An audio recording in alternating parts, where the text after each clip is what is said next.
where does this leave us with the situation in Ukraine and peace? How does the US and the West respond to what it's seeing and try and bring about that goal of some degree of peace in Ukraine?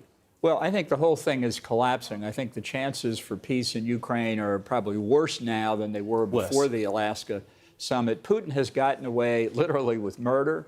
Whatever he said to Trump in Alaska, he's simply ignoring with increased attacks on civilian targets in Ukraine, no diminution in Russia's military efforts, no concessions whatever. This speech of his at the Shanghai Cooperation Organization you just quoted, that the real fundamental cause of his invasion of Ukraine was NATO, is something that's the basis for him now to try and restructure NATO. That's what he really wants, as well as possession of Ukraine. No change whatever in Russia's position. Why do you say the situation's worse now than before that summit?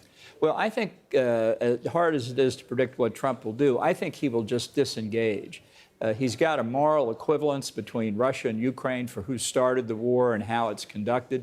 I'm very much worried he will now simply back away, maybe continue to sell arms to European countries that can be transmitted to Ukraine. But in terms of any effort to help Ukraine defend itself against this unprovoked Russian aggression, I don't see it. Well, what we should have done 3.5 years ago, frankly, was develop a strategy with NATO actually to achieve what NATO's stated goal is, which is the full restoration of Ukrainian sovereignty and territorial integrity, which we didn't do for 3 years under the Biden administration. It's much more difficult now.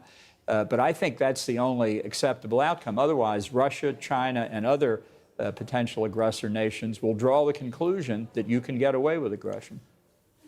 Has Trump been humiliated to some degree in this situation by Putin?